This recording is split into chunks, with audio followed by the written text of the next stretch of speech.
میزان اندیشه، تحلیل و بررسی موضوعهای روز از دیدگاه کارشناسانی ساحه. میزان اندیشه، برنامه تحلیلی در رادیوی فرهنگ با زیورشاهی اکتمشاه.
صحبت این لحظه اینه ما وابسته به مسئله کسب و هنرآموزی در مؤسسه های تحصیلات میانه عمومی جمهوری است و میخواستم که فکر و اندیشه های شما را همچون کارمند مرکز جمهوری تحصیلات علاوگی وزارت معارف و علم کشور وابسته به مسئله مذکور فهمیم که آموزش فن کسب و هنر در رشد و تکامل معنوی تعلیم گیرندگان چه نقش دارد؟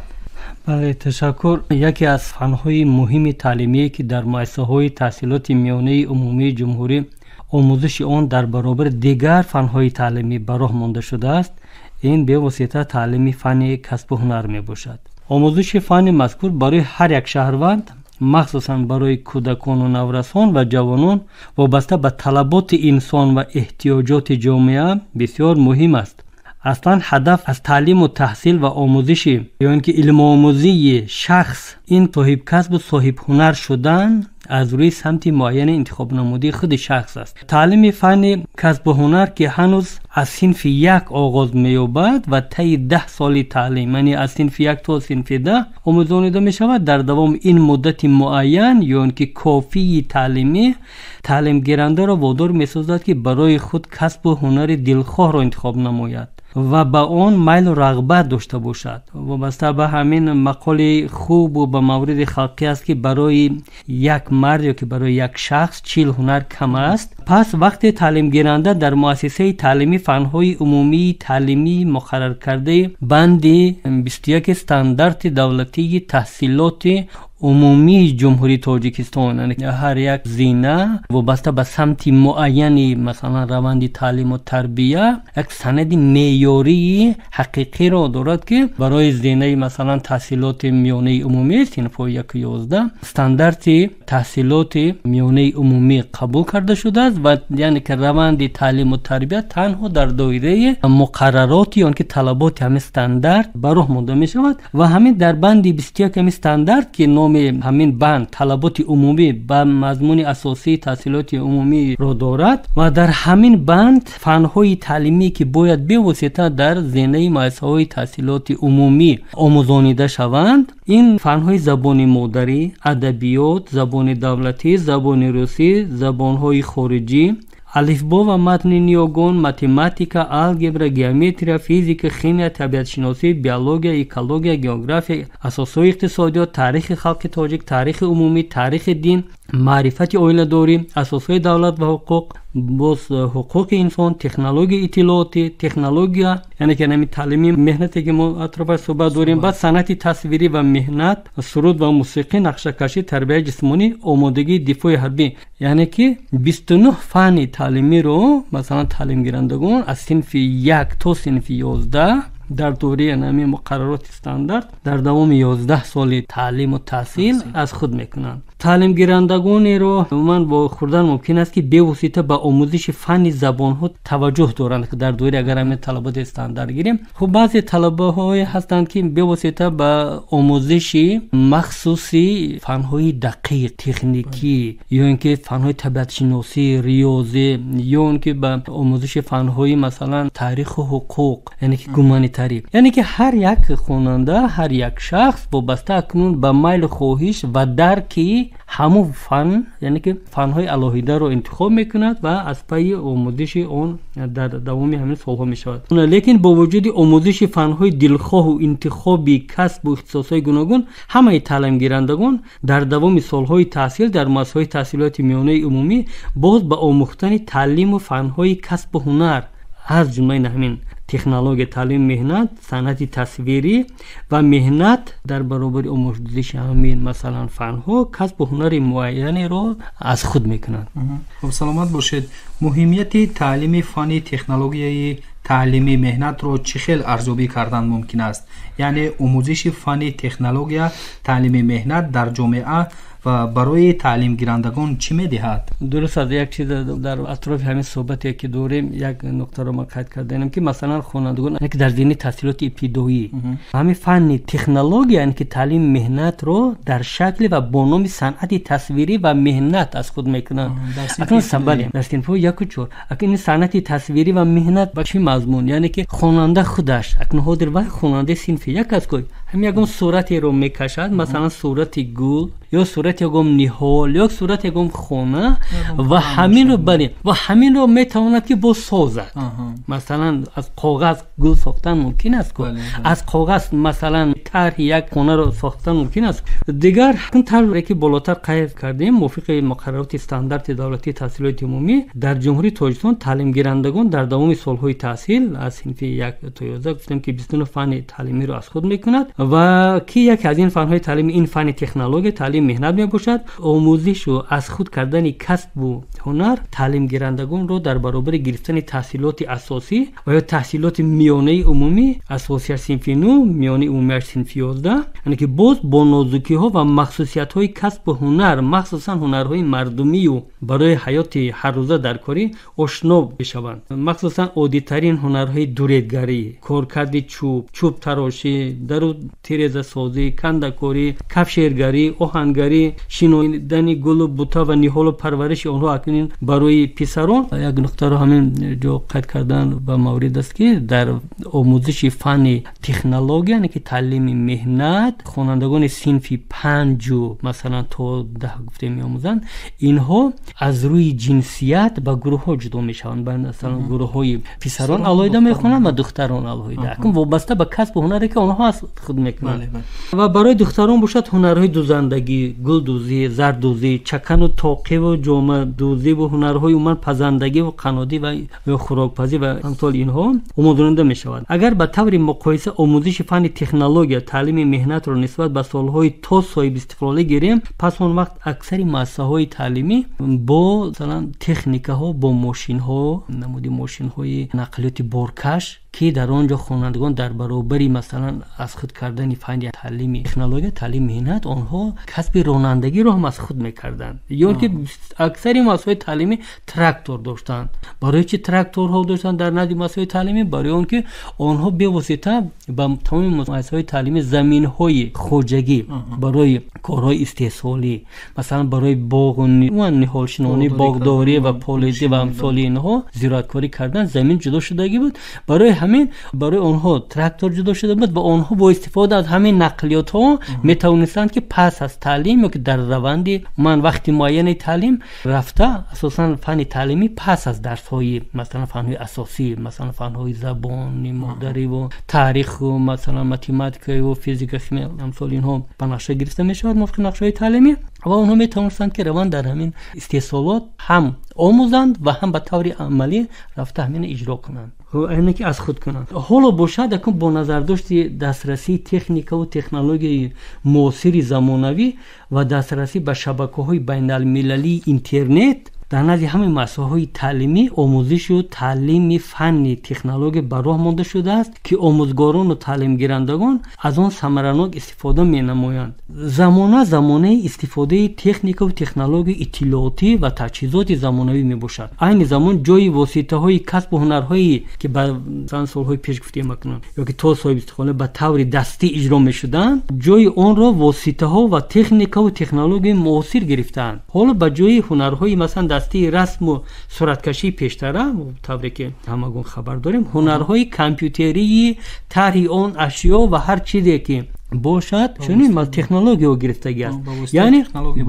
яъне воситаҳои муосири техникию иттилоотӣ омили бе ягон таҷҳизот мавод ва рангу ашёи қаблан истифода мешудаги иҷро кардани корро доранд. ташаккури зиёд. таълими фанни касбу ҳунар дар муассисаҳои таҳсилоти миёнаи умумии ҷумҳуриро метавонем қонеъкунанда ҳисобем? бале, тавре болотар зикр кардем, таълими касбу ҳунаромӯзии таълимгирандагони муассисаҳои таҳсилоти миёнаи умумиро метавон қонеъкунанда арзёбӣ кард, чунки ҳамаи таълимгирандагон пеш аз ҳама бо китоби дарсию нақшаву барномаҳои таълимӣ ва омӯзгорон таъминанд. он муассисаҳои таълимие ки дар замони соҳибистиқлолии давлатиамон масалан гӯем ки дар давоми 32 сол ҳозир мо дар рафъи 33 солаги истиқлолияти давлатӣ қарор дорем, ман дар ҳамин давра сохта шуданд ва аксари ана ҳамин муассисаҳои таълимӣ бевосита бо таваҷҷӯҳ ва ғамхорӣ бевоситаи пешвои муаззами миллат ҳам замонавиян бунёд шуданд муассисаҳои таълимӣ, биноҳояшон, синфхонаҳо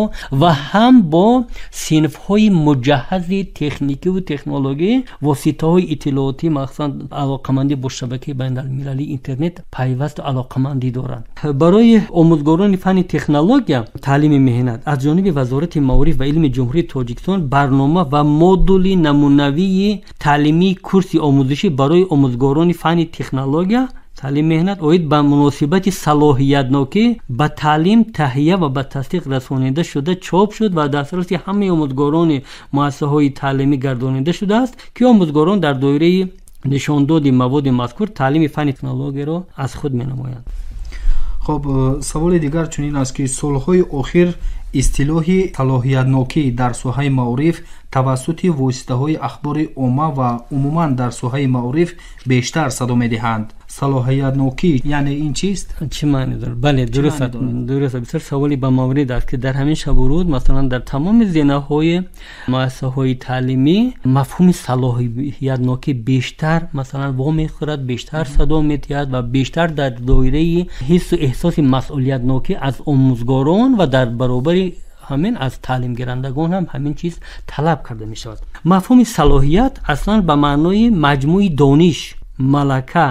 маҳоратҳои ба ҳам пайванде ки бо мақсади ҳалли масъалаҳои мушаххаси ҳаётии иҷтимоӣ, иқтисодӣ, сиёсӣ, маърифатӣ ва касбӣ равона карда мешаванд. мафҳуми салоҳият аслан ба маънои маҷмӯи дониш, малака ва маҳоратҳои ба ҳам пайванде ки бо мақсади ҳалли масъалаҳои мушаххаси ҳаётии иҷтимоӣ, иқтисодӣ, сиёсӣ,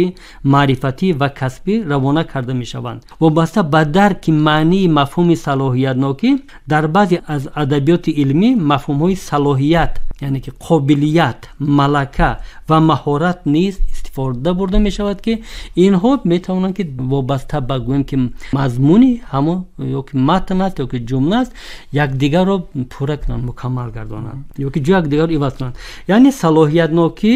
аз шахс омӯзгор талаб менамояд ки дар таълими фанни худ бо салоҳият яъне ки салоҳиятнок бошад, масъулияти ба зиммадоштаи худро эҳсос кунад ва онро боэътимодона иҷро намояд. дар таълими салоҳиятнокӣ диққати асосӣ ба ташаккули малакаҳои амалӣ, воқеӣ, ҳаётӣ ё ки функсионалӣ равона карда мешавад. салоҳият натиҷаи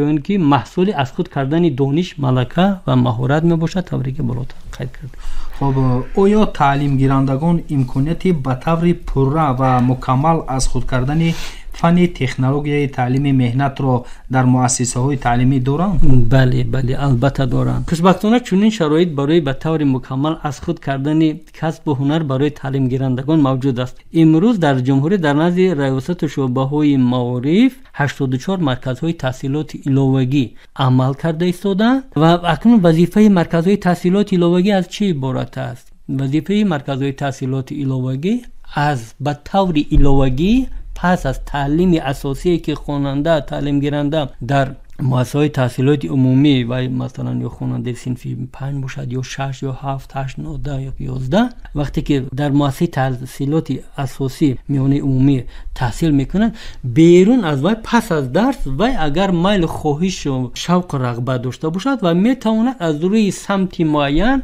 یا که از روی کسب معین یا از روی اختصاص معین تحصیل رو در چنین یعنی که مرکزهای تحصیلات ایلوگی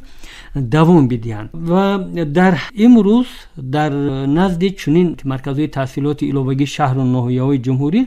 1735 محفل ها عمل می نمایند که از همین 1735 محفل های هم فنی اند و هم کسب و هنرآموزی نه کمتر از 1000 چنین محفل ها به واسطه در سمت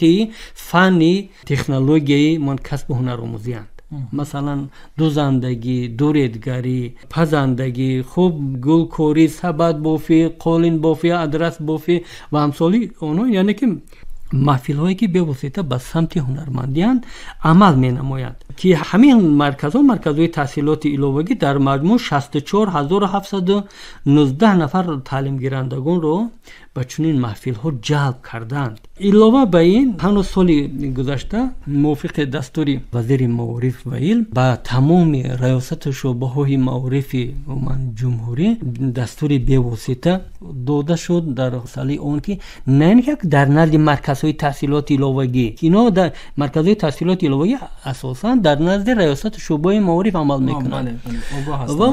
بله موافق اکن دستور وزیر معارف و علم چنین محفل ها و نه کمتر از 5 چنین محفل ها در نزد تمام مؤسسه های تعلیم، یعنی که در نزد تمام مکتب ها و شاید در جماعتان یا که در دهات و در دهات دوردست باید تشکیل کرده شوند و وابسته به میل و خواهشی یا که لایقت خودی همو تعلیم گیرندگان و کدام فنی را که آنها انتخاب میکنند، یا فنی مثلا ریاضی است یا که فنی انفرماتیک است یا فنی تاریخ حقوق است یا که شیمی، بیولوژی، فیزیک و یا که آموزش زبان ها، باید همین فن ها را به طور ایلوگی از خود کنند. خب این یک جهت خوبی دارد که به واسطه ما و من هدف از این اقدام وزارت معارف و علم این جلب بیشتری خوانندگان به آموزش است، به تعلیم است، به تربیت است، نسبت به اونی که مثلا وقتی خالی خودشون را بیهوده بیفایده مثلا میگذرانند. با مقصد ان همین دستوری سال گذشته وزارت معارف و علم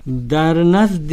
اکثر مؤسسه های تحصیلات میانه عمومی محفل ها تشکیل کرده شد و چند پیش دقیق ترش همین هفته گذشته روز 9 ژانویه در دانشگاه سلاویانی تاجیکستان و روسیه جنبش سالانه مشاوره وزارت معارف و علم برگزار گردید و در همین مشاوره وزیر معارف و علم دستور ایلوگی دادند که به تمام سرداران ریاست، مدیرای شعبه های معارف، خب دیگر اومد زیر ساختار و دیگر نهادهای تابع وزارت معارف و علم که در نزد مکتب ها یعنی که تعداد همون محفل ها را زیادتر کنند و خواننده های بیشتر را به چنین محفل ها جلب نمایند. سلامت باشید. در رابطه با همین صحبتی که در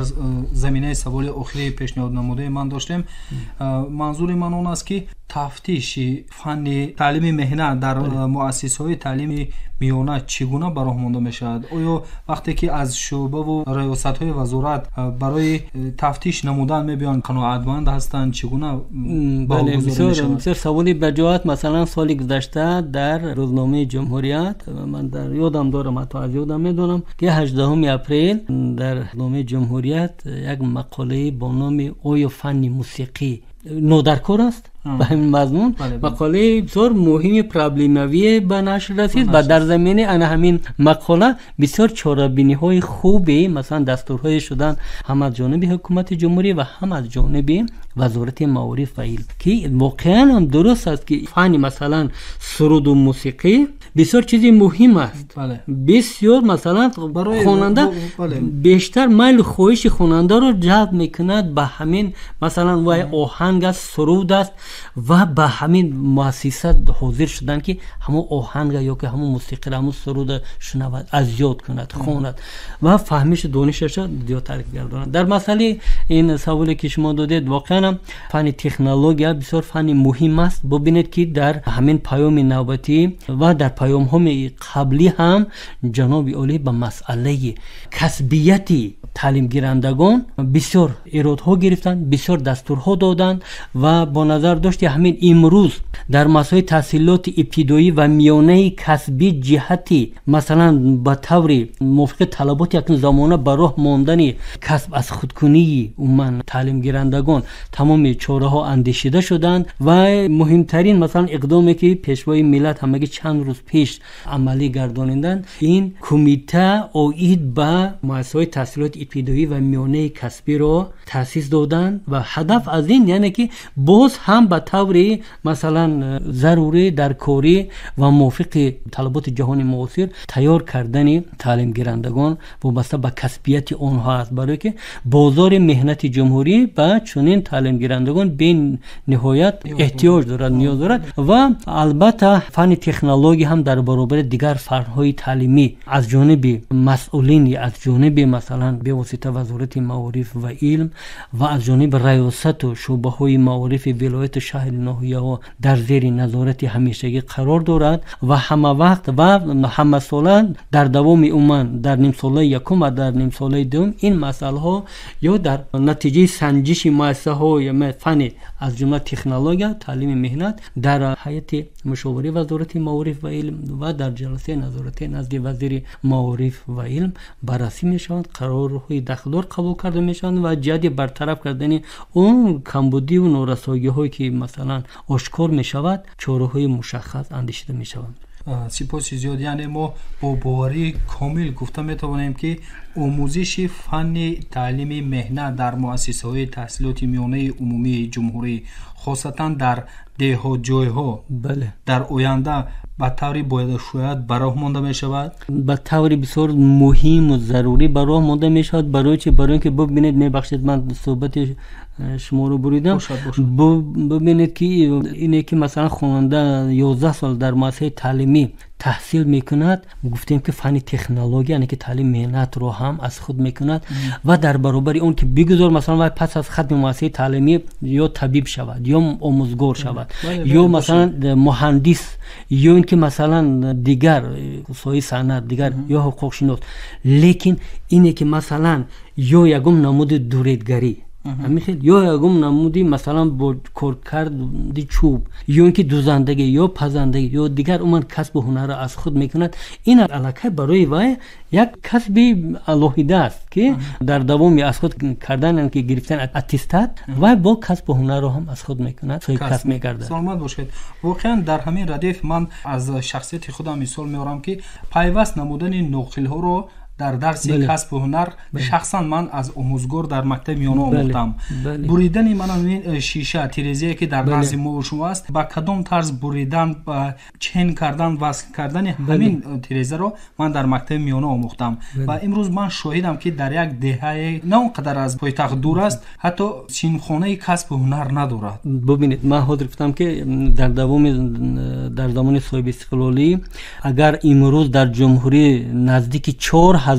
مثلا 3991 مؤسسه تعلیمی ساخته به استفاده اون عمل کرده استفاده است، از همینو نزدیک 3000ش در زمان صاحب استقلالی ساخته به استفاده داده شدن و هر مؤسسه تعلیمی که در دوران زمان صاحب استقلالی ساخته من بنیاد شده به استفاده داده شدن با تمام نمودی مثلا تجهیزات و صنفخانه‌های الهیده و مثلا یا کامپیوتری است یا آموزش فن مثلا تکنولوژی تعلیم مهنت تامین کرده شده و اکنون کدام مؤسسه تعلیمی دهات رو شما مثال آوردید. من باوری دارم که با مرور زمان 8 تا 35 سالگی استقلالیت و اون مؤسسه هم از نو بنیاد میشوند و با تجهیزات معاصر عموما زمانوی تعلیم، تکنیک، تکنولوژی مجهز گردانده میشوند. سلامت باشید. ما نیز برای نظریم با اون امید هستیم که کمبودی هایی که در ساحه هست برطرف میشود. زیرا درسی کسب و هنر با اندیشه شخصی من درسی است، فنی است که جوانان اون طالب علمان خوانندگانی که در مؤسسه تحصیلات میانه عمومی امروز تحصیل میکنند اگر پسران باشند مردان آینده هستند، سرور یک عائله میشوند و اونها رو ضرور است که چگونه که بالاتر ما مثال آوردم ناقل برق خونه‌اش و حتی وصل کردن لامپ رو. خب استاد عزیز سلامت باشید. به خاطر اون که وقتی قیمت خود را جدا کردید با ما صحبت راستید یک جهان تشکر. سپاس زیاد. خوش آمدید. سلام.